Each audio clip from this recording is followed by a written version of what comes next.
Typically, when freelance writers teach cold pitching, they're talking about cold emailing, which as a former salesperson, I can attest definitely is effective, but it's so much more work because you have to track down email addresses. That's why LinkedIn is so awesome because you can directly message clients. The message usually appears right on the notification screen of their cell phone. And it's more personalized than email because your profile is showing up versus just a wall of text, which happens in email. I'm Christine. I'm a full-time freelance copywriter. But before I became a copywriter, I was in sales and I basically got burnt out and I reinvented myself as a copywriter just by learning via free content on YouTube. And that's why I was so inspired to teach other writers how to get on LinkedIn and start cold pitching clients, because I saw that this was really an untapped resource and that most writers don't have the sales skills or the prospecting abilities that we learn in sales. And that's why I'm here teaching how I got my start as a freelance copywriter step by step. LinkedIn really is going to be your best friend when it comes to landing high-paying freelance clients. It has about 450 million users, and it's not like other social media platforms like Facebook or Instagram where you can kind of feel salesy or scammy sliding into somebody's DMs and pitching them. LinkedIn is a business-focused platform that is specifically used for people to do business transactions. Back in the day, companies used to put their employees on their website. Literally, you would go to their website and there would be photos and you would be able to see their title and what they do and a little bit about them. While some companies still do that, it's definitely not as common, especially nowadays when people don't stay at companies for long periods of time. So that's why LinkedIn is so cool, because it's really this living, breathing Rolodex of where people are working, what they care about, and how to contact them at any given moment. I think of LinkedIn as a public org chart, essentially, where you can literally get an inside view into a company and see its employees, what their titles are, and what it is they do. Also, as people switch jobs more and more often, as layoffs abound during our current economic climate, you're able to keep in touch with people in a way that you never have before. I know when people move on from companies, they send that email like, hey, here's my personal email, let's stay in touch. But the crazy thing is with LinkedIn, you don't even need to do that anymore because you can always stay in touch with people. That's really valuable because as our clients move on to other companies, we can still stay in touch with them and continue to nurture the relationship. Now, check out my videos all about cold pitching on this YouTube channel, but I'm going to lay out my best practices on how to write an effective cold pitch that cuts through the noise and actually gets the client to respond. If you include these 5 elements in your cold pitch, you have such a higher likelihood of getting a response versus the generic pitches. So tip number 1 is to address people by their first name and always spell it correctly. There's nothing worse. As someone whose name is Christine and I've been called Christina my whole life, it really can go a long way with clients if you're able to spell their name correctly, especially if it's a non-common name that people tend to mess up all the time.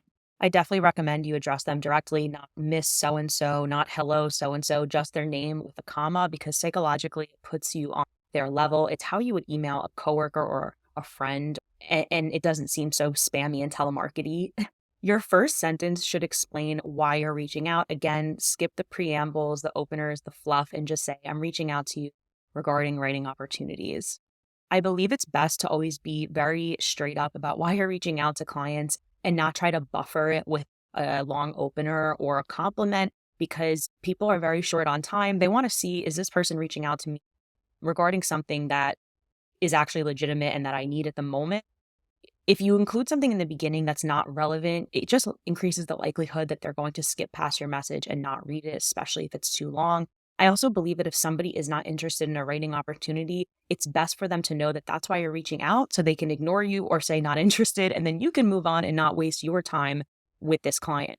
Now, this is where the personalization comes in and what gets your message responded to. It's that you personalize your message by explaining why you're the best fit to be a copywriter. Too many writers are sending very generic cold pitches and saying, I'm a copywriter who's looking for work, instead of acknowledging what it is about you and your writing experience that makes you especially equipped for this job. That's simply stating your niche, stating who you've worked for, something that shows that you are experienced in the industry. Now, your next point of personalization in your cold pitch is going to just be dropping something that proves to the client that you did some research on them, that you know who you're reaching out to, that you're reaching out to them intentionally. And you're going to do this by including a little line at the end that includes personalization. It could be a compliment like, hey, I saw this recent blog post. I heard you on this podcast and I absolutely love it.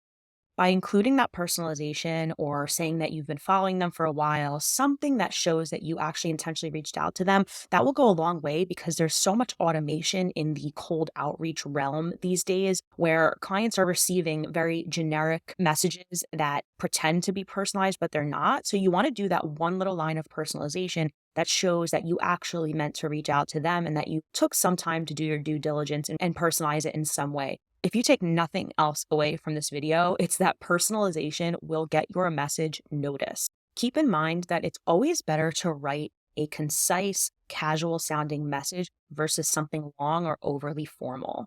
Again, we really want to cut through the noise and distinguish ourselves from a telemarketer, a salesperson, whatever negative connotations we have about people who reach out to us without permission. And just by proving that you are human and speaking very plainly, you can cut past all of the noise that is filling people's inboxes these days.